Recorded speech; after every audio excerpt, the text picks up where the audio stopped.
Epicentro 1, CMI. Israel ordena bloqueo total a Gaza, ni comida ni energía, tras los sangrientos ataques terroristas lanzados por Hamas desde ese territorio.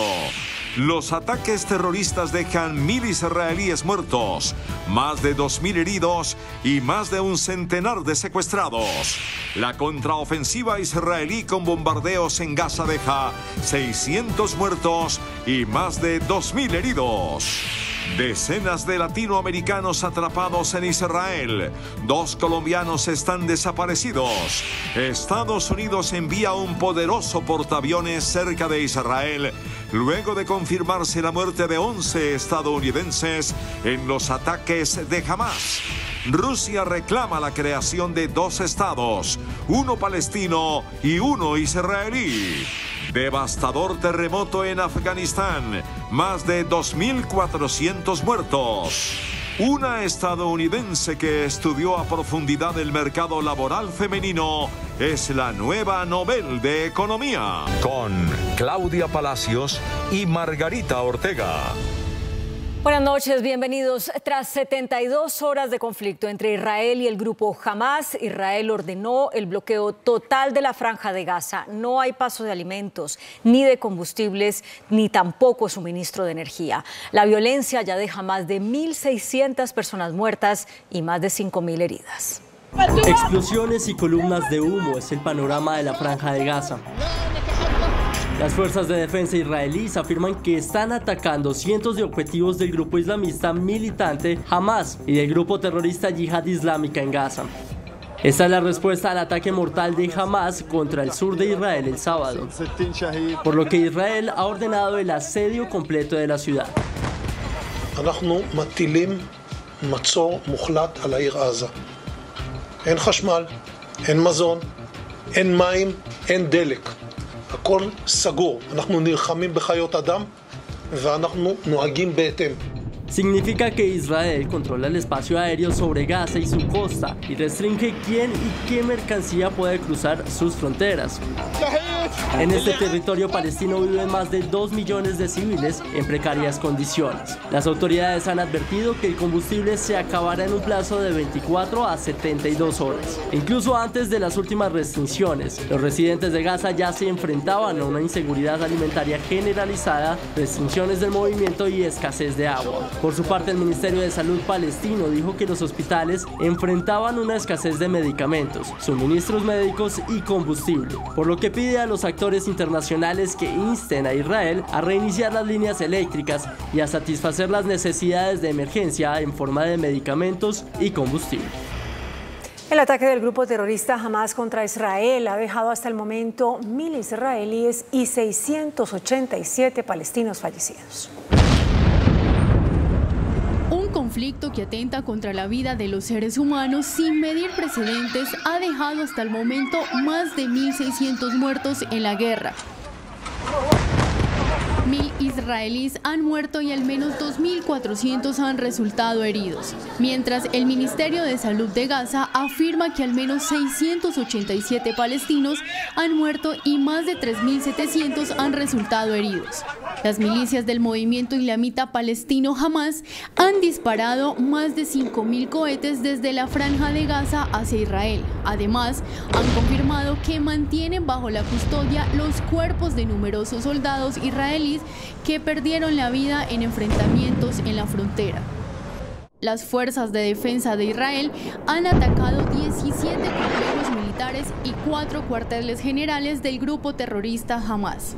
Aunque por los más de 100 rehenes tomados por el grupo terrorista de Hamas, se está dificultando el contraataque de Israel, que se intensificó con bombardeos incesantes sobre Gaza, ya que Hamas amenazó con ejecutar a rehenes en represalia por ataques indiscriminados contra la población civil.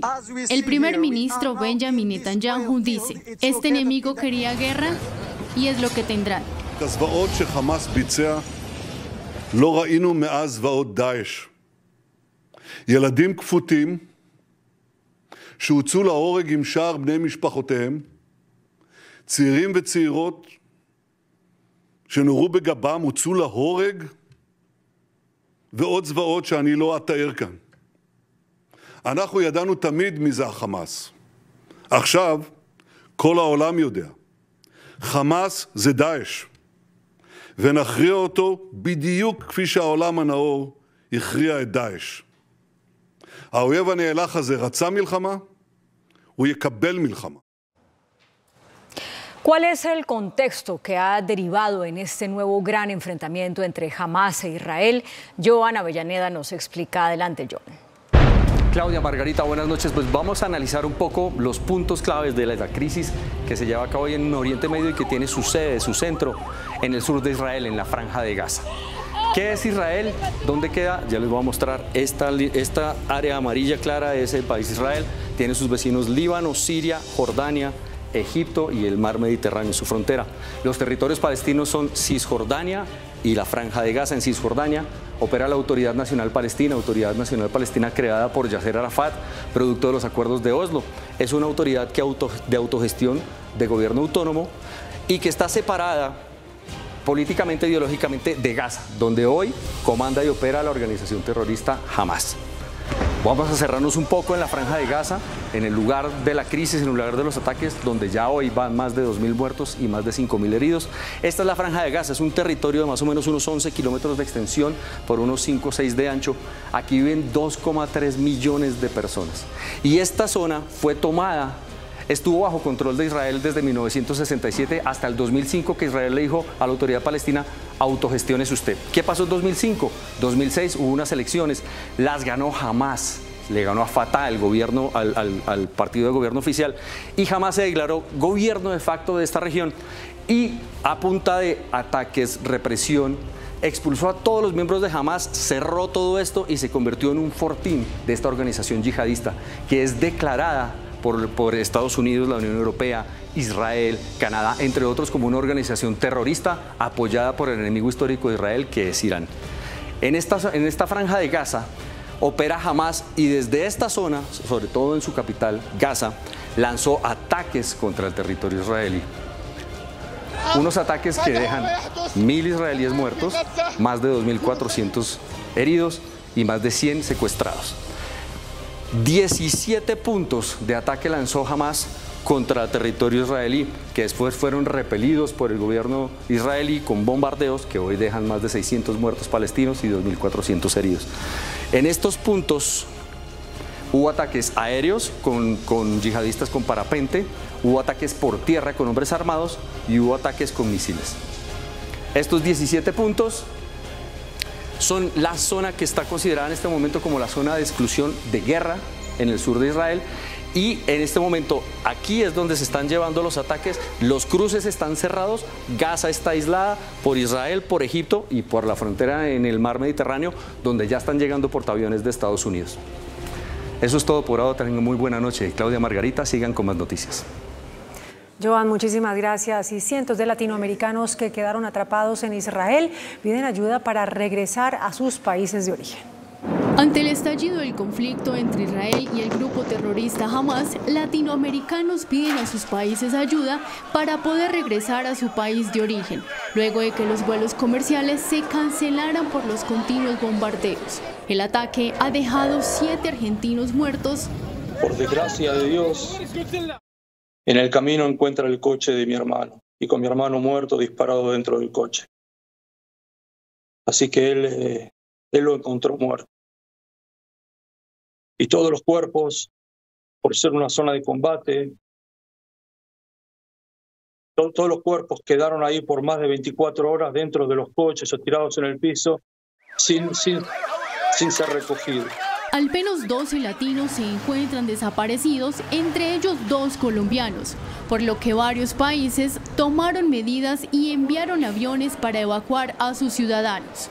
Hoy, según reporte de la Cancillería colombiana, se lograron evacuar 42 de 180 personas atrapadas en Israel. El gobierno de Estados Unidos respaldó a Israel y envió un paquete de ayuda para combatir.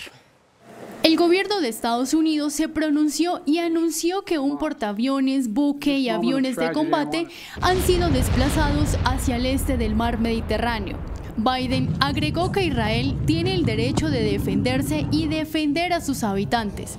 There's never justification for terrorist attacks. And my administration's support for Israel's security is rock solid and unwavering. Let me say this as clearly as I can. This is not a moment for any party hostile to Israel to exploit these attacks to seek advantage. The world is watching. I've also been in contact with the King of Jordan, spoken with members of Congress, directed my national security team to engage with their Israeli counterparts, military to military, intelligence to intelligence, diplomat to diplomat, to make sure Israel has what it needs. A su vez, la Casa Blanca anunció que enviará más ayuda militar a Israel y añadió que está trabajando para asegurarse que los enemigos de Israel no intenten sacar ventaja de la situación. Rusia se une a China y reclama la creación de un Estado palestino para poner fin a la guerra. El canciller ruso afirmó que esta sería la única solución a esta guerra. Rusia ha reclamado la creación de un Estado palestino como solución más fiable para la guerra que enfrenta a Israel y al grupo terrorista Hamas, según ha asegurado el ministro de Asuntos Exteriores Sergei Lavrov. Инициатива может быть только одна. Решение об урегулировании палестинской проблемы, которые были приняты в Организации Объединенных Наций. Это предполагает сосуществование двух государств в мире и безопасности, в добрососедстве, двух государств Израиля и Палестины. Именно об этом мы сегодня говорили, и это наша единая позиция, что это единственная инициатива, которая может быть на столе и которая должна стать предметом прямых переговоров между палестинцами и израильтянами. Las declaraciones rusas no parecen inocentes, en un contexto en el que Estados Unidos y Ucrania, dos países enfrentados a Rusia por la guerra en Europa, han expresado su apoyo sin reservas a Israel. Además, se sabe que Rusia e Irán, país que ha sido acusado de apoyar a Hamas en los últimos atentados, mantienen relaciones estrechas. Hubo un nuevo sismo en Afganistán, esta vez de magnitud 4,9. Esto luego de un terremoto que ocurrió hace menos de 3 días, que dejó un saldo de 2.400 personas muertas. En medio de operaciones de rescate de víctimas tras el movimiento telúrico del sábado, un terremoto de 4.7 grados sacudió por segunda vez este lunes el oeste de Afganistán. Según datos de la Oficina de Naciones Unidas para la Cooperación de Asuntos Humanitarios, hay además unos 516 desaparecidos. El país está desbordado, con hospitales saturados y sin recursos suficientes para atender a las víctimas, a la espera de que las naciones y organismos internacionales respondan al llamado de emergencia. Hasta ahora solo unos pocos países, entre ellos Irán, Pakistán y China, han ofrecido ayuda humanitaria en forma de medicinas y alimentos esenciales, a pesar de que el país necesita urgentemente tecnología y equipos de rescate especializados para las operaciones. El Nobel de Economía 2023 se le otorgó a la economista Claudia Goldin por su trabajo relacionado con las mujeres en el mercado laboral. Considerada toda una experta en las causas que subyacen en el origen de las diferencias de salarios por razón de género, sus investigaciones y artículos han contribuido al análisis del aporte de la mujer a la economía y los problemas para compatibilizar el trabajo y la familia. En Ecuador, el periodista político Cristian Zurita dio a conocer que un testigo señaló a Rafael Correa, el expresidente del país, como autor intelectual del asesinato del candidato a la presidencia Fernando Villavicencio. Zurita, quien sucedió a Villavicencio en esa candidatura, reveló que el exmandatario, según ese testigo que mencionó, pagó $200.000 por el magnicidio de Villavicencio y agregó que hubo otro intento fallido para asesinarlo. Estas declaraciones se dan luego del asesinato en prisión de 7 implicados en la muerte del excandidato presidencial. En otras noticias, China inicia un plan para exportar exoesqueletos, que son los equipos que ayudan al movimiento humano con una fuerza externa. El sudeste asiático se está convirtiendo en un mercado principal para otros dispositivos robóticos portátiles en el marco de la iniciativa de la Franja y la Ruta BRI de China. En Tailandia, empresas de diversos sectores están reconociendo el potencial de los robots exoesqueletos para optimizar la logística intensiva y la manipulación, ya que este equipo se puede usar para ayudar al movimiento humano con una fuerza externa. El plan de China es expandir el mercado de exoesqueletos al sudeste asiático, Europa y al escenario internacional más amplio. Muy buenas noches. El país está al borde de un apagón. Después de que se conoció una carta dirigida por 14 exministros de Minas al presidente de la República, en la que le advierten sobre el riesgo de una grave crisis eléctrica, el Ministerio de Minas acaba de anunciar medidas sobre la operación y administración del sistema. Nuestro invitado de esta noche es el doctor Amílcar Acosta, quien encabeza las firmas de los exministros que están advirtiendo sobre el riesgo de un apagón. Doctor Amílcar, buenas noches y muchas gracias. Buenas noches, Yamit. ¿Qué tan serio o qué tan grave, qué tan inminente es el riesgo de un apagón? Bueno, realmente estamos en presencia de una seguidilla de sucesos que están poniendo en grave riesgo la prestación del servicio en las condiciones en que lo establece la ley. Esto es, con eficiencia, con calidad y con continuidad. Es decir, estamos realmente ante un riesgo inminente de un apagón en el país. ¿Cuáles son los hechos, doctor Amílcar, o las situaciones que están conduciendo en este momento al apagón? Bueno, el primer indicio que tuvimos fue lo acaecido en la región Caribe.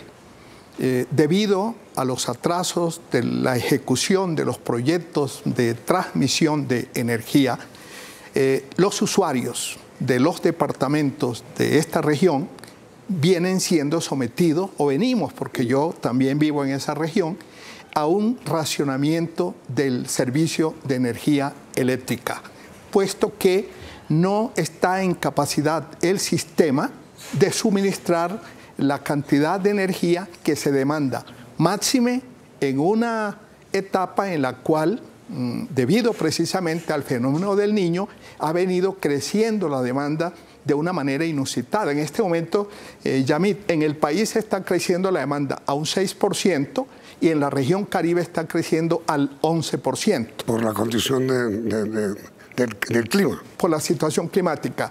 Luego de esto, la semana pasada, en menos de 48 horas, XM, que es la empresa que opera el sistema energético del país y administra el mercado mayorista, dio dos voces de alarma. La primera de ellas, poniendo de manifiesto la crisis financiera que están afrontando especialmente las empresas distribuidoras y comercializadoras de energía, y advirtió que estábamos a puertas de un efecto dominó que podría llevar al colapso a 36 empresas eléctricas en el país. ¡Qué barbaridad! Y a renglón seguido advirtió además que los precios, la escalada de precios en bolsa de la energía estaba incontenible, al punto que superó la barrera del precio llamado de escasez de la energía, que significa claramente, Yamit, que el sistema energético del país está en el más alto grado de estrés. ¿Y a qué se debe eso? Se debe al atraso de los proyectos que han debido haber entrado y no han entrado, y por lo tanto hay una estrechez entre oferta y demanda. Con decirte que hoy la demanda está alrededor de 222 gigavatios hora día. De demanda, y la oferta de demanda. 222 gigavatios hora día. 222. Y la oferta está en 225. Es decir, estamos a ras con bola. Basta con que se presente una contingencia, Yamit, y ya tendremos un racionamiento en el resto del país. Es decir, no es absolutamente exacta la afirmación del señor ministro de Minas, en el sentido de que no hay riesgo de apagón. Sí lo hay. Es que quien está advirtiendo de estas dos situaciones críticas para el sector Es XM, que es quien opera y administra. Y el ministro puso en duda, es más, desmintió a XM. Que es la mayor autoridad. Y que es la que maneja la información en primera línea. ¿Y por qué el ministro ha estado tan ausente de esta crisis? Bueno, el ministro ha venido manifestando algunas decisiones que incluso una de ellas la anunció el presidente Petro en el sentido de buscar solventar la situación financiera de las empresas comercializadoras y distribuidoras, y con tal fin le abrieron un crédito en Findeter para ese propósito. Pero ¿qué ocurre, Yamit? Que ese cupo de crédito es de solo 1 billón de pesos. Y el problema que tienen estas empresas, las distribuidoras, es que al aplicar la llamada opción tarifaria, todos los usuarios del país tenemos una deuda con las electrificadoras que supera hoy los 5 billones y que se calcula por parte de XM que puede llegar a los 7 u 8 billones de pesos en el mes de diciembre. Por eso le estoy proponiendo al gobierno y al ministro en particular que con el fin de poder sortear esta situación financiera, ya que en estos momentos está en trámite el proyecto de ley de presupuesto para la vigencia del año entrante, se adicionen estos recursos, se aporten con la finalidad de que en el primer trimestre del año entrante estas empresas puedan acudir a esa línea de financiamiento. Ahora, señor doctor Amílcar, ¿qué es exactamente lo que genera la crisis? ¿La generación, la distribución o la comercialización? Esto es una cadena, Yamit. Es una cadena donde hay varios agentes, como tú bien lo estás diciendo. Está el generador, está el comercializador y está el distribuidor. El único distribuidor en el país prácticamente que tiene generación es EPM de Medellín. De manera que los demás distribuidores tienen que comprarle la energía a los generadores. Y la pueden comprar ya sea a través de contratos bilaterales entre distribuidores y generadores, o tienen que acudir a la bolsa. Pero ¿qué es lo que ha venido pasando? El atraso que he mencionado de proyectos muy importantes, tanto de generación como de distribución en el país, para darte una idea, Yamit, entre el año 2018 y el 2021 han debido entrar aproximadamente unos 4.000 megavatios de potencia. ¿Cuántos entraron? Solamente los 600 megavatios de las 2 primeras unidades de 8 de Hidroituango. Esto explica además que el estrés de que te mencioné, porque mientras la demanda está creciendo, y ya te lo dije, al 12%, a 11% en la región Caribe y 6% promedio nacional, la oferta de energía no supera su crecimiento el 3%. Entonces, ¿qué ocurre? Esto empuja los precios al alza. Esos mayores precios en la bolsa, desde luego, afecta solamente la energía que se compra en bolsa. Pero ¿qué ha venido pasando? Con esta mayor demanda de energía, las empresas se han visto precisadas a comprar más energía en bolsa, porque la energía que han comprado a través de los contratos bilaterales ya no le da abasto. Y tienen que comprar esa energía a los altísimos precios que está en bolsa. Esto además, este mayor precio implica unos mayores desembolsos de recursos para comprar la energía. Y ahí es en donde se da un descalce entre los ingresos que están recibiendo las empresas y las erogaciones que tienen que hacer para cumplir con la prestación del servicio de energía. De manera que debemos mirar el sistema como si fuera una partida de ajedrez, Yamit, en donde el movimiento de cualquiera de las piezas altera todo el juego, así sea un peón. Este es el caso. Si falla los proyectos, si no entran a tiempo los proyectos de generación, esto afecta a los precios. Al afectar los precios, afecta las tarifas. Al afectar las tarifas, entre otras cosas, esto afecta también el desembolso que debe hacer el gobierno para cubrir los subsidios de los estratos 1, 2 y 3. Pero entonces, doctor Amílcar, la medida dictada hoy por el Ministerio de Minas, que prohíbe la suspensión del servicio, es un canto a la bandera, porque ¿cómo la prohíbe si es que no hay que generar?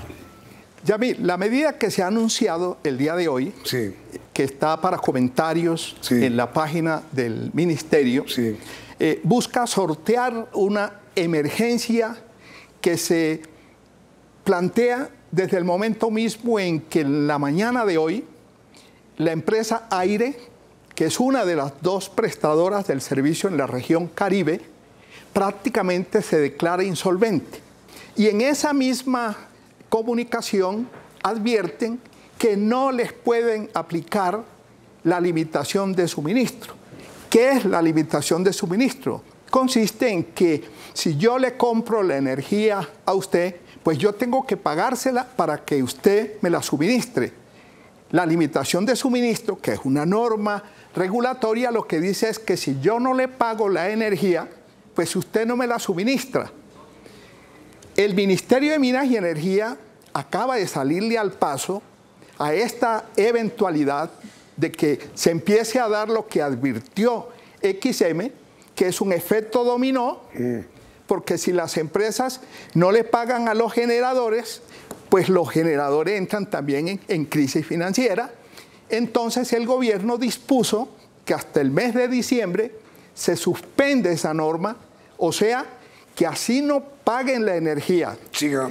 Las distribuidoras, a los comercializadores y a los generadores y comercializadores están obligados en seguírsela suministrando. Esa norma se extendería hasta abril del año entrante. Viene la pregunta, ¿qué va a pasar ahora, Yamid, con los generadores y con los comercializadores? Pues entran en quiebra. Va a presentarse entonces, así como venimos, con una crisis financiera, sí, una situación de flujo de caja, sí, de las distribuidoras, vamos ahora a afrontar un problema de flujo de caja por parte de los comercializadores y generadores. Es decir, doctora Amílcar, la medida tomada hoy por el Ministerio de Minas no soluciona el problema. No es una solución porque no va a la causa de la problemática que tenemos. Es solo una solución para los distribuidores, pero ya le decía, y la generación. Si no se resuelve el problema en su conjunto, vamos a seguir con una amenaza latente de que el país pueda apagarse. Es decir, doctora Amílcar, usted que afrontó una situación de crisis también en el sector eléctrico, ve en este momento que si no se toma alguna medida trascendental de emergencia, el apagón es inevitable. ¿Cuál es su respuesta, doctora Amílcar? Bueno, Yamid, realmente es indispensable que se tomen por parte del gobierno unas medidas de choque que tienen que ver con la agilización, con la aceleración de la ejecución de muchos proyectos que en estos momentos, al no entrar, están exponiendo al país a limitaciones en el suministro, a un eventual racionamiento que puede llevarnos a los extremos al apagón, del temido apagón. Adicionalmente a esto... Pero, perdón un momentito, en la costa ya hay racionamiento. Sí, de hecho estamos en racionamiento, David. Y va a entrar, con excepción de Medellín, en riesgo el país entero de racionamiento. Es que aquí tenemos en el centro del país, Bogotá, Cundinamarca, está expuesto a que se presente una situación similar a la que hoy tenemos en la región Caribe, porque hay una serie de proyectos que tienen que ver con transmisión y subestaciones que no han podido entrar a tiempo. Hay disposiciones como aquella que establece que estos proyectos son de utilidad pública e interés social y por lo tanto en la conflictividad que muchas veces se presenta y que perturban o impiden la marcha de los proyectos se puedan resolver apelando a esa norma. Además, existe un documento COMPES que establece que aquellos proyectos que sean considerados como de interés estratégico nacional, como son estos, se abrevian los términos, especialmente en materia de licencias ambientales. Esto se puede obviar dándoles el tratamiento que deben tener, que es de que son proyectos de interés estratégico nacional. PINES se llaman, Yamid. Y no es posible que en las circunstancias en las que estamos tengamos proyectos que demoran 6, 8 años o 2 años mínimos para que les pidan las licencias ambientales. ¿Quién es el viceministro de Energía encargado del tema? Bueno, ese es uno de las falencias graves que tenemos y es parte también de la solución, Yamid. Y es que el ministerio está en interinidad. Llevamos meses con un viceministro de Energía, que es el que está en crisis de energía, encargado. Llevamos meses con una directora de la Agencia Nacional de Hidrocarburos encargados. Pero la tapa, Yamid, es lo que está pasando con la Comisión de Regulación de Energía y Gas, CREG, que es la rectora del sistema en los aspectos regulatorios. Y resulta que transcurrido casi año y medio del gobierno, no han podido integrar esta comisión en donde actualmente los que hacen parte de la misma están en calidad de encargados sin dejar de fungir como asesores del despacho del ministerio, contraviniendo lo dispuesto por la ley de que la CREG es un órgano colegiado, autónomo, independiente, y ahí se presenta un conflicto de interés, pero lo más grave es la interinidad, al punto, Yamid, que llegó un momento determinado en que no tenían siquiera quórum para tomar decisiones. ¡Qué horror! Y en lugar de proceder a nombrar en propiedad a los comisionados, lo que hicieron fue cambiar el reglamento interno de la CREG y resulta que la semana anterior, que se le terminó el encargo a uno de los expertos comisionados, la comisión volvió a quedar sin quórum para decidir en medio de semejante embrollo en el que estamos en el sector eléctrico. Yo creo que se está improvisando mucho, Yamid, y se están dando señales equívocas y esto genera desconcierto, genera desconfianza y genera incertidumbre. El signo de los tiempos en el sector energético del país es la incertidumbre. Es decir, señor exministro, sí hay riesgo de apagón. Hay un alto riesgo de apagón, Yamid, y yo creo que las decisiones que han de tomarse no deben ser motivo de discordia, ni esto puede llevar a una polarización en un tema que lo que requiere es unidad de propósitos. Yo soy un convencido, Yamid, que si hay algo que debería ocupar la agenda del gran acuerdo nacional propuesto por el presidente Petro, es precisamente este. Es la hora de la unidad y no se trata de buscar culpables, Yamid, sino de encontrar soluciones. Es el comunicado, el documento de los 14 ministros, donde dicen al presidente, actúe. Ese es el mensaje, Yamid. Y estamos prestos todos nosotros, porque ahí no hay sesgo político ni sesgo ideológico, Yamid. Simplemente habla la voz de la experiencia de 14 exministros que tuvimos bajo nuestra responsabilidad el manejo de esa cartera. Sí, esto no es un asunto político. en absoluto. No tiene que ver nada con elecciones. Absolutamente. Tanto es así, pues que cualquiera puede constatar que entre los 14 firmantes, como exministros, hay toda una variedad de inclinaciones ideológicas y políticas. Lo único que tenemos en común en ese comunicado es la preocupación por la suerte de los consumidores, de los usuarios, que son en últimas los que terminan pagando los platos rotos de este desbarajuste, Yamit. Ahora, doctor Amílcar, ¿a qué se puede adjudicar el silencio del ministro? No habla. No habla. Bueno, invítelo a ver si habla, Yamit. No habla. Pues, ¿usted lo ha visto en algún programa en televisión? Bueno, por lo menos en Pregunta Yamit no lo he visto. No, ni yo tampoco en ninguno de mis colegas de televisión. El ministro no aparece, no dice qué se debe hacer, ni qué medidas se van a tomar, ni qué medidas se están tomando, ni cómo se salva, por ejemplo, no el apagón, sino el racionamiento posible, el riesgo. Hay riesgo de racionamiento. Absolutamente, Yamit. No me cabe la menor duda. Sí. Y como vamos con los ojos abiertos, camino al precipicio. No puede ser. Tan grave es la situación que usted ve. Así es. Todo, y ahora, y sin fenómeno, ¿no?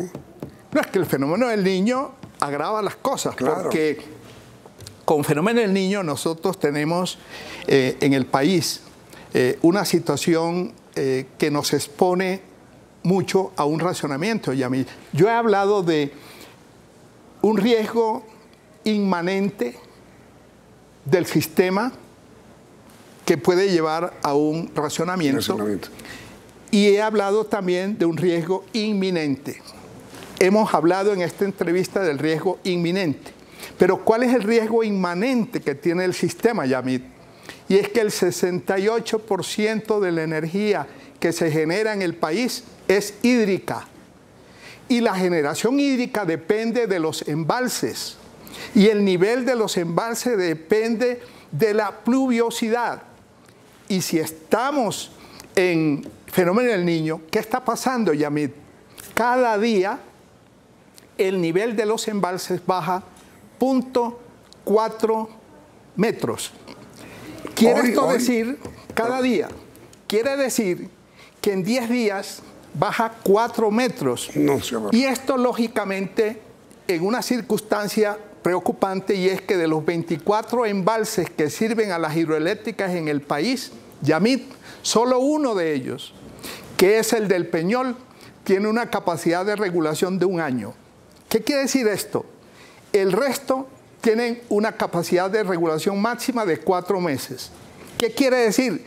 Que si deja de llover o baja la pluviosidad, ¿cómo va a pasar? En 4 meses consecutivos, ya el parque de generación hídrica entra en una situación de hidrología extrema, en falta de capacidad de generación.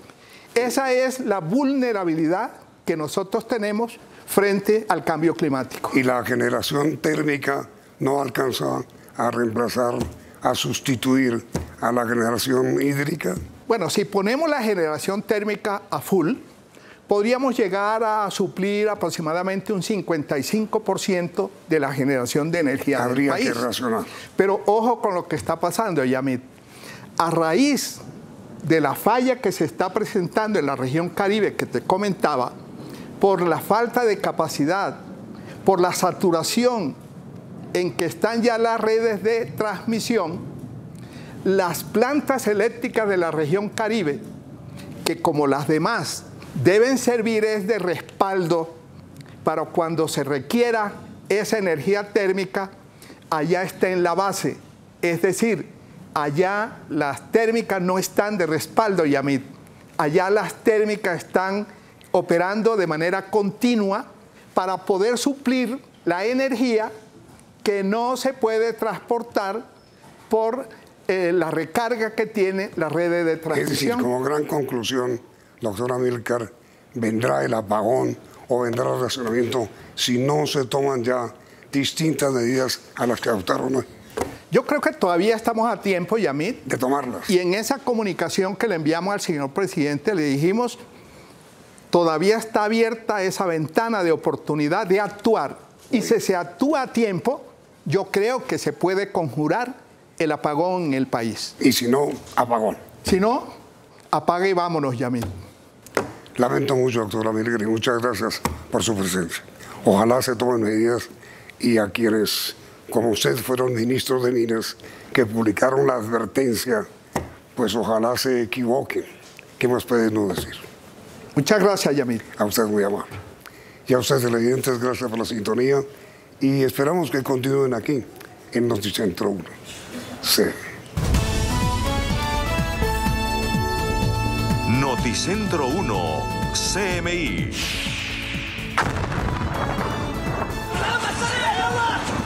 Guerra total en Gaza. Mayor asentamiento palestino en Israel. Padre Chucho y 80 colombianos más atrapados en Nazaret. Colombiana en Israel relata reclutamiento para la guerra de todos sus compañeros de trabajo. Pareja de colombianos desaparecida en plena guerra. Presidente Petro apoya a Palestina y critica ocupación de Israel a Gaza. Crecen denuncias sobre bajón de embalses y riesgo de racionamiento o apagón. Si no se toman medidas, el apagón es inevitable, asegura exministro de Minas Amílcar Acosta. Disturbios en las universidades Pedagógica y Nacional. Avanza debate sobre salud en la Cámara.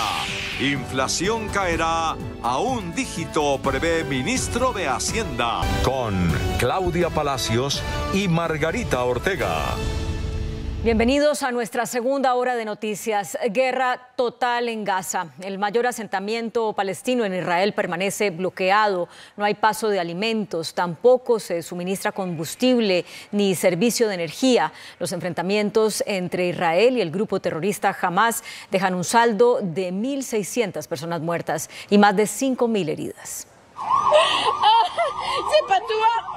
Avanza el tercer día de guerra entre Israel y el grupo terrorista Hamás. El ejército israelí asegura haber recuperado el control de las localidades asaltadas, bombardeando objetivos en la franja, golpeando al menos 500 puntos estratégicos de las milicias Hamás y Yihad Islámica, dejando más de 687 muertos solo en Gaza.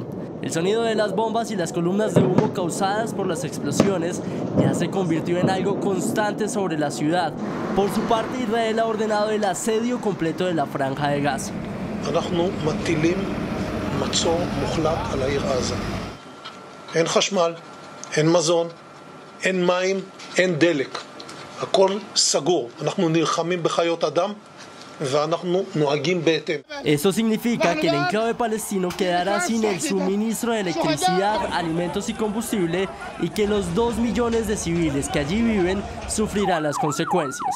La organización Human Rights Watch denuncia que tanto Israel como Hamás incumplen sus obligaciones legales. La oficina humanitaria de la ONU confirma que al menos 123.500 palestinos de la franja han tenido que evacuar sus hogares.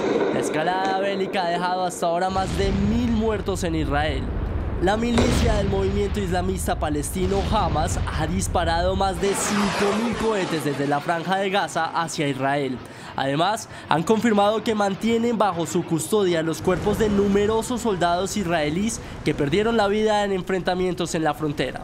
Por su parte, el primer ministro de Israel, Benjamin Netanyahu, dijo que defenderá a su país. לא ראינו מאז ועוד דאעש. ילדים כפותים שהוצאו להורג עם שאר בני משפחותיהם, צעירים וצעירות שנורו בגבם, הוצאו להורג, ועוד זוועות שאני לא אתאר כאן. אנחנו ידענו תמיד מי זה החמאס. עכשיו כל העולם יודע. חמאס זה דאעש. ונכריע אותו בדיוק כפי שהעולם הנאור הכריע את דאעש. האויב הנאלח הזה רצה מלחמה, הוא יקבל מלחמה. El gobierno de Estados Unidos también se pronunció y anunció ayuda para combatir la guerra. Biden agregó que Israel tiene derecho de defender a sus ciudadanos. There's never justification for terrorist attacks. And my administration's support for Israel's security is rock solid and unwavering. A su vez, Rusia se une a China y propone la creación de un Estado palestino para poner fin a la guerra. El canciller ruso afirmó que esta sería la única solución para el conflicto. La Unión Europea considera la posibilidad de quitar la financiación del continente a Palestina. Los ministros de Asuntos Exteriores de la comunidad política se van a reunir este martes para debatir dicha situación. Por su parte, la Liga Árabe, integrada por 22 estados, también celebrará el próximo miércoles una reunión de emergencia a nivel de ministros de Exteriores para abordar la guerra entre Palestina e Israel. De igual manera, la ONU anunció que está profundamente angustiada por este plan de Israel para el asedio a Gaza.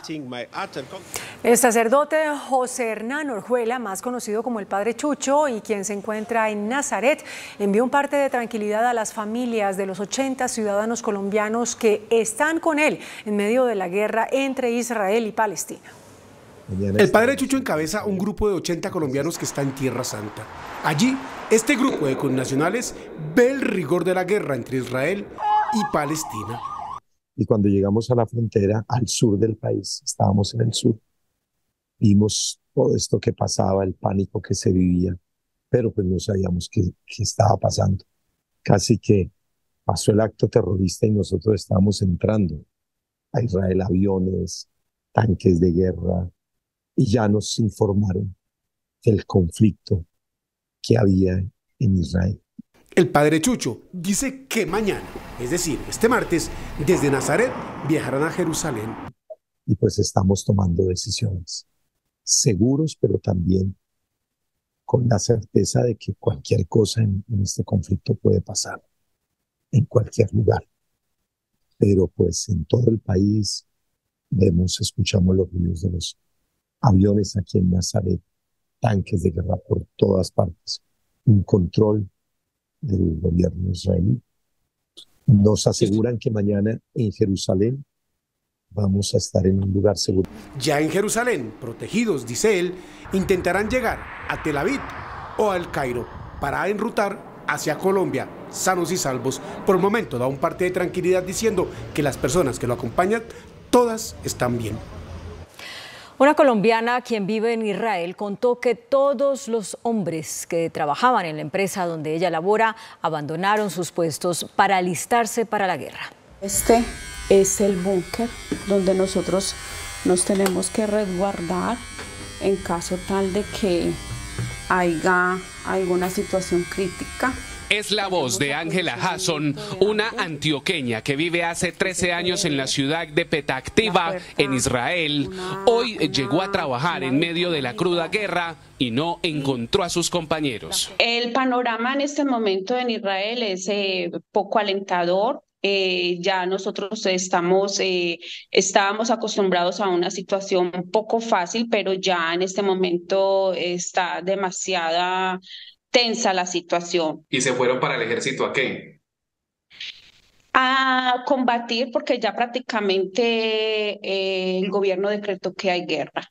Dijo que Israel dispuso de buses para llevarse a los hombres a la guerra, aunque no sepan empuñar armas. Deben vincularse inmediatamente apenas lo llaman. Solamente hay uno que lo llamaron ayer y le dijeron que esté listo a cualquier momento, ya tiene que irse, que esté listo, prevenido.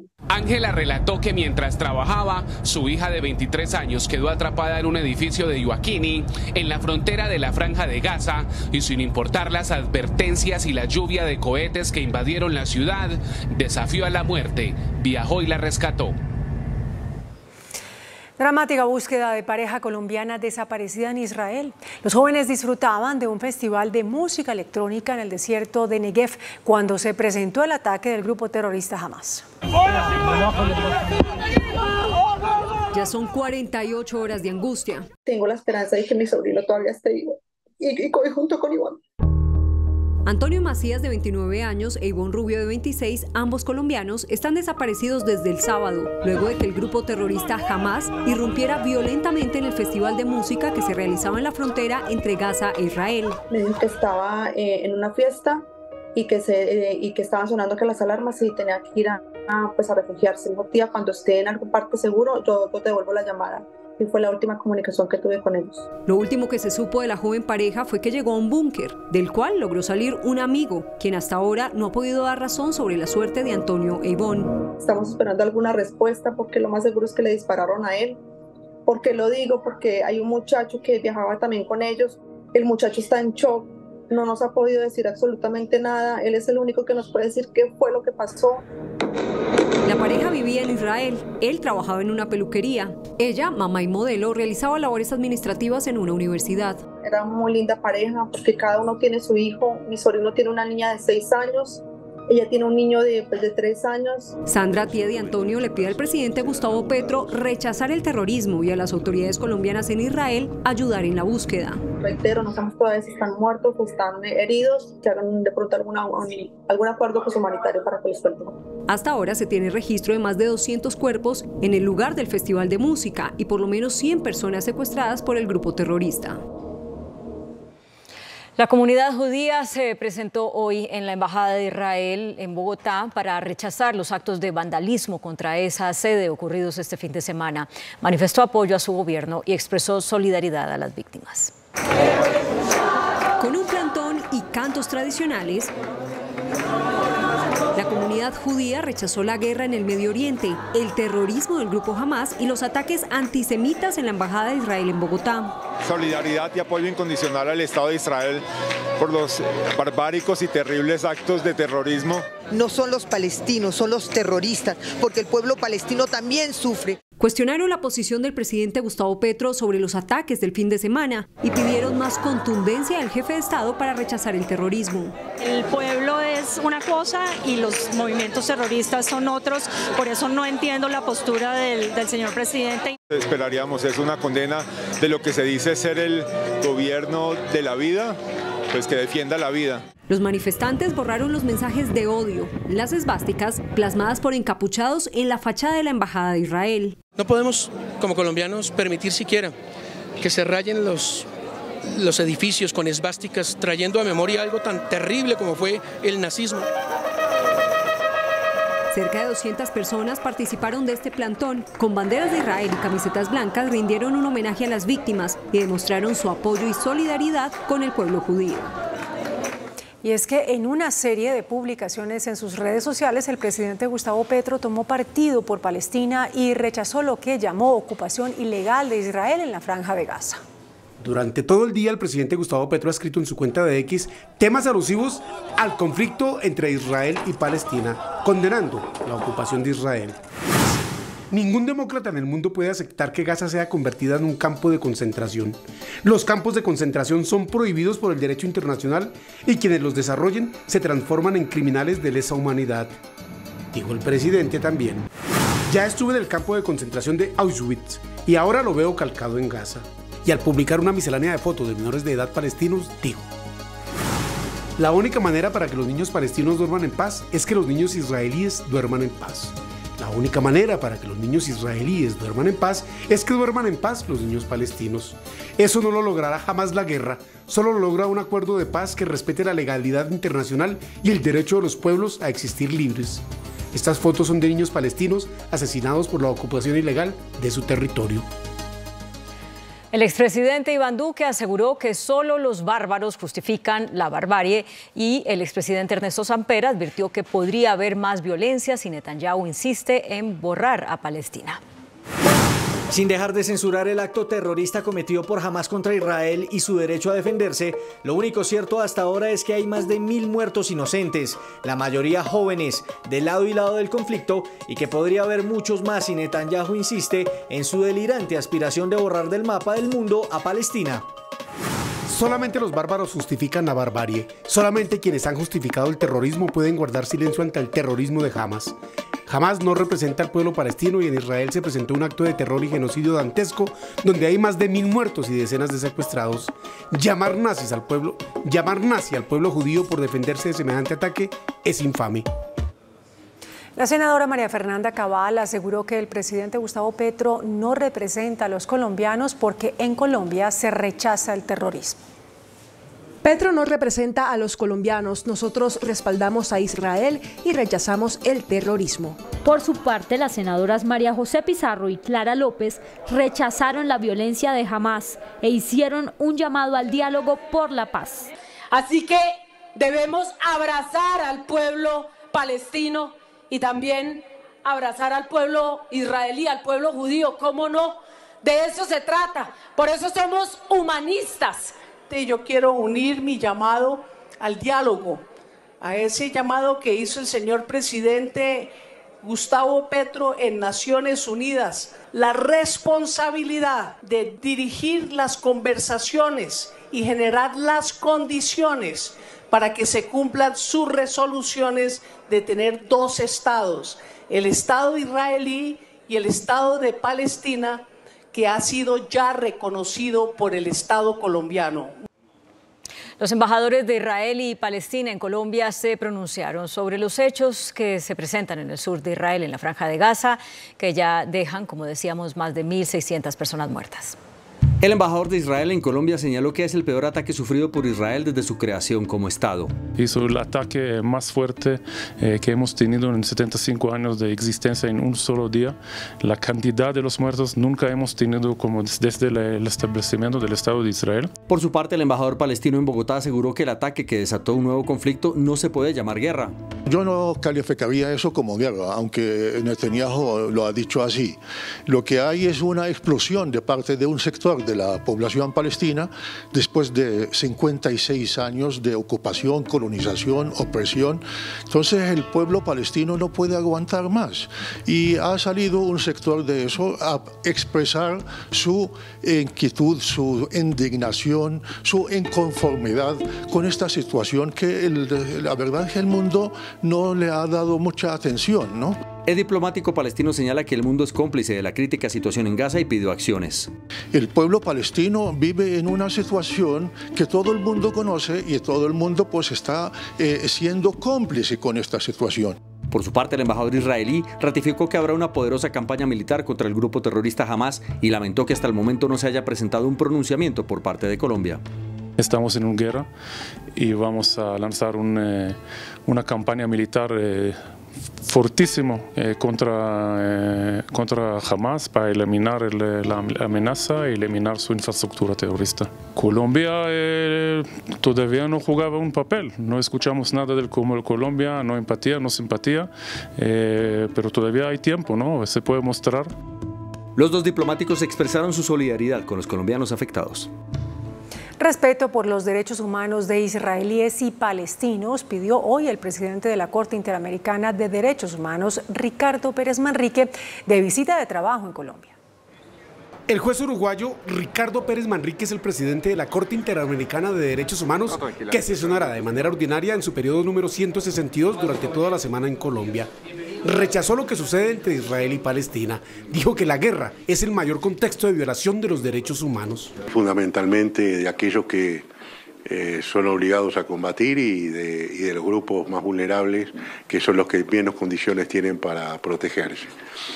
No hay que olvidar que el mundo presencia varias guerras, algunas inesperadas o insospechadas en el siglo XX, como por lo menos yo diría en la segunda mitad del siglo XX, como la invasión a Ucrania, y ahora este tema que de reciente surgimiento entre Israel y Palestina, y realmente la paz es necesario, sin la paz no es posible construir convivencia, no es posible un auténtico respeto por los derechos humanos. Para el presidente de la Corte Interamericana es un imperativo moral y ético que se pare la guerra en todos los rincones del mundo. El Ministerio de Minas y Energía prepara la expedición de una resolución que obliga a las generadoras a entregar energía a las comercializadoras, así no tengan recursos. El proyecto de resolución que está para comentarios busca que las comercializadoras puedan obtener la energía con las generadoras, tengan o no recursos de respaldo. El ministro de Minas y Energía, Amílcar Acosta, señala que esta medida en parte resuelve el problema de caja de estas empresas, pero al mismo tiempo afecta a las generadoras. Le tienen que seguir las generadoras suministrando la energía, así no la paguen los distribuidores. Para el exministro, el gobierno tiene las herramientas que eviten un apagón, pero tiene que agilizar su gestión en parte con el desembolso de recursos. El balón está en manos del ministro de Minas y Energía y le hemos hecho esta exhortación al gobierno sin ningún sesgo ideológico ni político, sino pensando en el país. Considera que el presupuesto general de 2024 debe garantizar recursos para seguir aliviando la situación financiera de las empresas comercializadoras. El Senado citó a un debate de control político al gobierno para que responda por la crisis energética y los riesgos de apagón. El debate fue citado por el senador Nicolás Echeverry del Partido Conservador y se realizaría el próximo miércoles. Queremos en la plenaria del Senado revisar cuál es la política real del gobierno para contrarrestar todo ese tipo de amenazas y alertas que han prendido expertos como los ex viceministros técnicos tanto de Minas como del Ministerio de Hacienda. Nosotros consideramos que es muy importante que el gobierno explique de cara a la ciudadanía cuáles son esas estrategias para contrarrestar alertas como la del fenómeno del Niño. Por su parte, la senadora Isabel Zuleta cuestionó a los exministros que, según ella, están creando pánico energético. De que gente que se dice que sabe tanto de energía llame a engaños. El pánico energético debe ser sancionado. Nosotros no estamos en una crisis de energía o de abastecimiento de energía. Estamos en una crisis estructural generada por el anterior gobierno de Duque. Y en una carta firmada por varios exministros de Minas y Energía y algunos gremios del sector eléctrico, se advierte sobre los riesgos de apagón en el país. En carta enviada al presidente Gustavo Petro, 14 exministros de Minas y Energía hicieron un llamado para que se tomen medidas urgentes que resuelvan el tema de iliquidez de las comercializadoras que tienen un déficit de 5 billones de pesos. El faltante de recursos tiene en vilo la operación que puede llevar, en el peor de los casos, a un apagón. Gremios del sector eléctrico consideran que las medidas del gobierno van en el camino correcto, pero se requieren de forma inmediata. Y el riesgo está si se vuelve un riesgo sistémico, que es lo que planteaba XM. Si esas 17 distribuidoras comercializadoras comenzamos a tener limitaciones de suministro y comenzamos a tener impagos a la bolsa y a los contratos, esto se extiende hacia arriba y pues obviamente colapsa el sistema completamente. Hasta el momento los gremios indican que el gobierno ha hecho caso omiso de las advertencias. Infortunadamente, las advertencias se han desatendido y se ha permitido el deterioro hasta el punto de alcanzar los niveles de amenaza sistémica que enfrentamos hoy. No tienen los recursos suficientes, no van a cumplir sus obligaciones ni de transporte, es decir, ni de pagar por el transporte, ni de pagar por la compra de energía.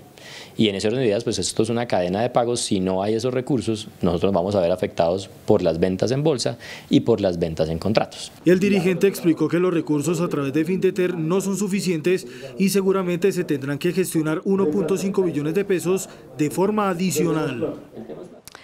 Fuertes disturbios hubo en las universidades Pedagógica y Nacional en Bogotá, en las inmediaciones de ellas. Los choques entre encapuchados y fuerza pública colapsaron la movilidad hacia el aeropuerto El Dorado y en el norte de la capital. ¡Abusivos! Universidades públicas en Bogotá fueron escenario de enfrentamientos entre encapuchados y fuerza pública. Los choques empezaron en la carrera 11, en inmediaciones de la Pedagógica. La situación de orden público, que se extendió por más de 2 horas, colapsó la movilidad en el norte. Cuando la calma retornaba a la 72, se escucharon las primeras detonaciones en la Universidad Nacional, donde encapuchados lanzaron objetos a la calle 26, impidiendo el paso de los vehículos, lo que motivó la intervención de la policía. La movilidad se recuperó sobre las 6 de la tarde. Se desconocen los motivos de la protesta. A esta hora avanza la aprobación del proyecto de reforma tributaria en la plenaria de la Cámara de Representantes. Luisa Fernández, buenas noches. Detalles de lo aprobado.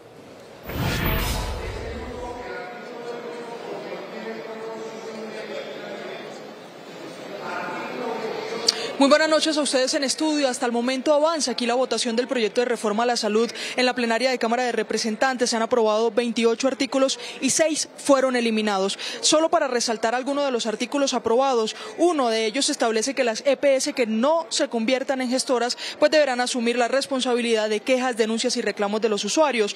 Además, también está que todos los colombianos deberán seguir cotizando su atención en temas de salud, pero que esos recursos todavía no se definido si los van a manejar en su rectoría, el Ministerio de Salud o el Estado, o las EPS que pasen a ser gestoras. También se fortalece la Superintendencia de Salud para la vigilancia y el control. En medio de las discusiones, en medio del debate, también salió a relucir que aquí a la plenaria de Cámara de Representantes no ha llegado un estudio de viabilidad financiera por parte del Ministerio de Hacienda, lo que fue blanco de críticas para los ponentes.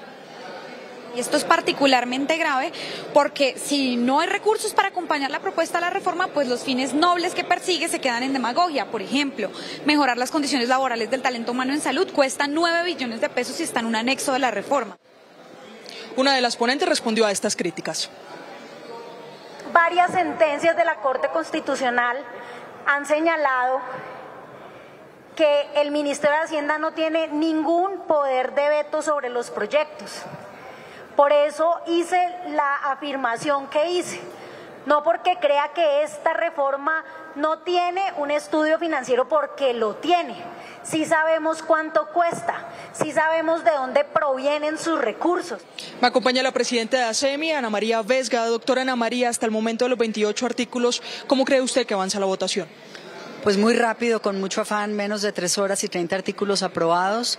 Tenemos enorme inquietud por la votación que continúa y esperamos que los artículos sensibles que tienen que ver con las funciones de las EPS, con el rol de los actores y con la protección de los usuarios, se dé con el tiempo y la discusión a profundidad que requiere esta reforma. Muchas gracias, presidente. Estaremos pendientes también a las reacciones del ministro de Salud, ministro del Interior y demás acompañantes del Gobierno Nacional que están aquí en la plenaria. Me despido desde el Congreso. Luisa Fernández, Noticentro 1, CMI. Buenas noches, Luisa. Estaremos atentos y, entre tanto, la Asociación Colombiana de Clínicas y Hospitales reiteró la advertencia por lo que les adeudan el Estado y las EPS. Piden al gobierno un plan extraordinario de liquidez. Nosotros tenemos una estrechez crónica. Son más de 16 billones de pesos los que las EPS y el Estado le deben a los hospitales y clínicas del país. La mitad de esos 8 billones se adeudan por entidades del régimen contributivo, un poco más del 20% por entidades del régimen subsidiado y cerca de un 9, entre 9 y 10% por lo que es Estado, donde están las entidades territoriales y una fracción pequeña de lo que es ADRES, que está relacionado con accidentes de tránsito. La asociación propuso al gobierno un plan extraordinario de liquidez. Hay que hacer un avance al giro directo universal. El giro directo ya existe, pero se está cayendo el porcentaje en el régimen subsidiado y no crece ni se desarrolla bien en el régimen contributivo. Tienen que hacer una reglamentación adicional del plan de desarrollo y hacer que todas las EPS que están en intervención puedan entrar en giro directo. Eso es lo primero, eso daría un movimiento de recursos importante. Lo segundo, hacer un segundo tramo de la liberación de reservas técnicas. El 52% del valor total de deudas está en mora. En un video grabado por un ex militar quedó registrado el reclamo que le hizo al comandante de las fuerzas militares, general Helder Giraldo. El hecho hoy se presentó en un aeropuerto donde lo abordó. Mi general, mayor Zambrano. ¿Cómo le va, mi general? ¿Cómo está usted? El orgullo de sus familias, mi general. El desprestigio de este país. Usted sabe lo que sienten los soldados y las tropas allá en el área cuando está pasando lo que está pasando, mi general.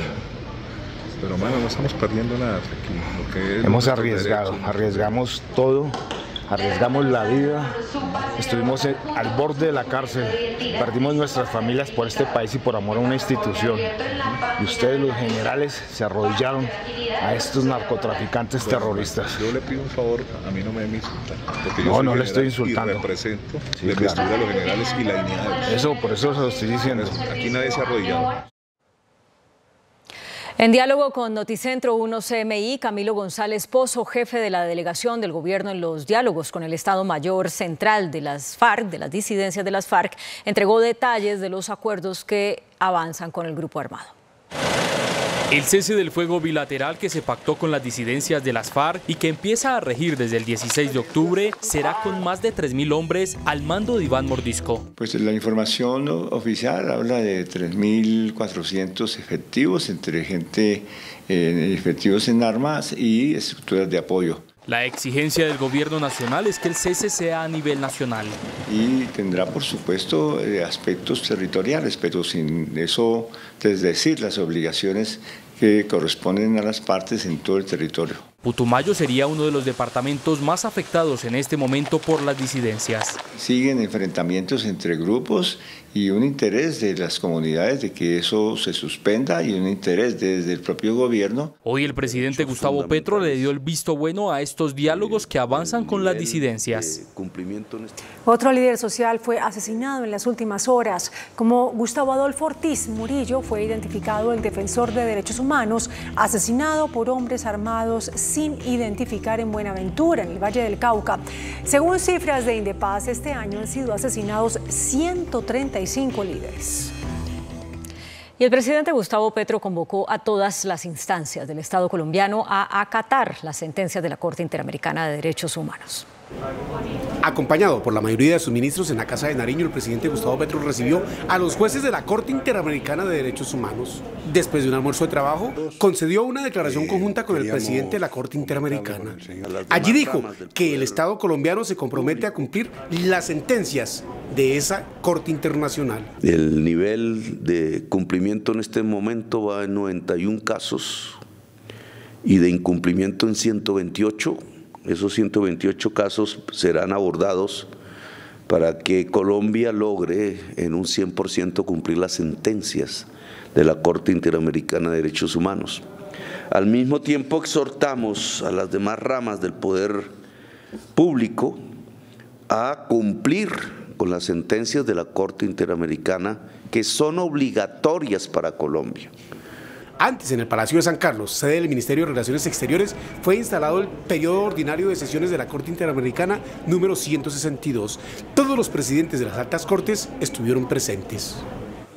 El registrador Alexander Vega advirtió que en 143 municipios del país persiste el riesgo para la realización de las elecciones regionales.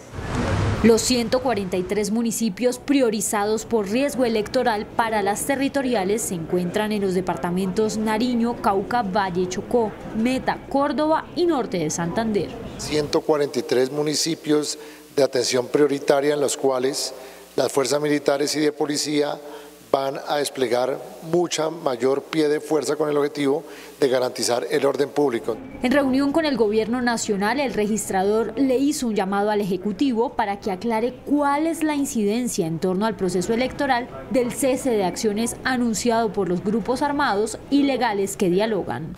El registrador insistió en que el 29 de octubre, día de las elecciones territoriales, los resultados estarán listos a las 9 de la noche. Lina María Sandoval, Noticentro 1 CMI. Noticentro 1 CMI conoció las interceptaciones telefónicas y documentos que investigan las autoridades de Estados Unidos para rastrear el uso del sistema bancario de ese país para lavar dinero de la estafa con moneda virtual Daily Cop, en el que hay más de 120.000 millones de pesos comprometidos. La Fiscalía lista una segunda línea de investigación por la multimillonaria estafa con la moneda virtual Daily, pues hay una alerta de las autoridades de Estados Unidos sobre la presunta utilización del sistema financiero de ese país para lavar dinero. Incluso en llamadas interceptadas a los 5 detenidos por este caso, la Fiscalía detectó que enviaban personas para abrir cuentas bancarias en ese país y posteriormente pagar sus obligaciones con dinero de la estafa. Y pones con la Chase Bank corriente o la D Bank corriente y me mandas foto de una, a ver si sí o si no da, y si sí, papi, pues empezamos a mandar gente también. Esas bobadas, eso es fácil conseguir unos gaticos que vayan y abran esas cuentas. Y montamos una operación RR. En informes de la Fiscalía también se revela que con el dinero de la pirámide se lavó dinero de narcos. El gobierno le respondió hoy a la Procuraduría General de la Nación la solicitud de explicar una presunta falla de seguridad en el reactor nuclear, el único que tiene Colombia, que es operado por el Servicio Geológico Colombiano. La Procuraduría realizó hace unos días una inspección al Servicio Geológico Colombiano y al reactor para indagar sobre un reporte de un funcionario del Servicio Geológico de posibles fallas en el reactor nuclear. Este funciona con fines de investigación desde 1965, cuando fue donado por Estados Unidos. El Servicio Geológico respondió que no existe ningún riesgo de accidente. Quedó aprobado en segundo debate de 8 debates el proyecto que busca regular el consumo del cannabis de uso adulto. El proyecto pretende eliminar de la Constitución la prohibición que impide la comercialización del cannabis de uso adulto. Ahora la iniciativa pasa al Senado. 9 personas fueron detenidas por la Fiscalía, señaladas de hacer parte de una banda de Gota a Gota. Esta organización sería la primera detectada por la Fiscalía, en la cual los préstamos, cobros y amenazas se hacían exclusivamente por Internet. Más de 1000 personas habrían sido víctimas de esa banda. Los indígenas en Vera se volvieron a tomar este lunes el Parque Nacional en Bogotá. La comunidad indígena llegó al parque con la intención de quedarse. Denuncian precarias condiciones sanitarias y de hacinamiento en el albergue dispuesto por el distrito en el sur de la ciudad. A esta hora se adelantan diálogos entre los líderes en Vera y el distrito para evitar la ocupación ilegal y permanente del parque. La Corte Constitucional tumbó un artículo de la reforma tributaria que creó una contribución económica que debían asumir las instituciones de educación superior para beneficiar a los estudiantes con créditos del ICETEX. La Corte tumbó el artículo 95 de la reforma tributaria que obligaba a las instituciones educativas a asumir los intereses por encima del índice de precios al consumidor de los créditos educativos que sus estudiantes obtuvieron con el ICETEX. El ministro de Hacienda, Ricardo Bonilla, estima que la inflación en 2023 terminará en un dígito.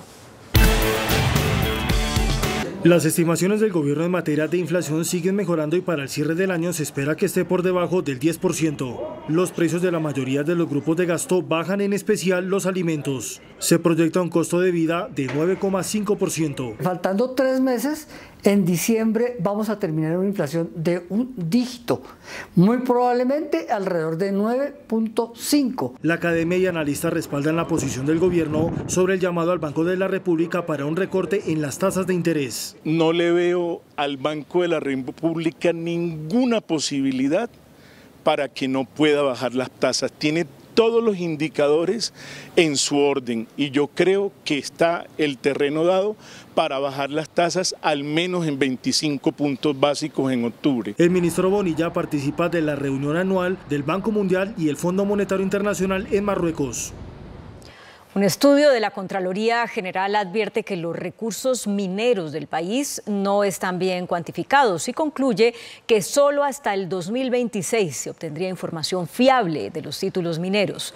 El informe habla de dudas en la información sobre las reservas probadas de minerales cuantificadas por la Contaduría General de la Nación en 111 billones de pesos. También advierte que solo 166 municipios han reportado la información minera en sus planes de ordenamiento territorial. El índice de capitalización de la bolsa, que mide el comportamiento de las 25 principales acciones, cerró al alza. El índice selectivo MSCI Colcap de la Bolsa de Valores de Colombia subió 1,48% a 1.118 puntos. La acción de Ecopetrol fue la que más subió, con una valorización de 5,13% a 2.480 pesos. La acción de la empresa de telecomunicaciones de Bogotá fue la que más bajó, con una pérdida de 5,88% a 80 pesos. También la acción de Ecopetrol fue la más negociada de la jornada, al movilizar más de 23.307 millones de pesos.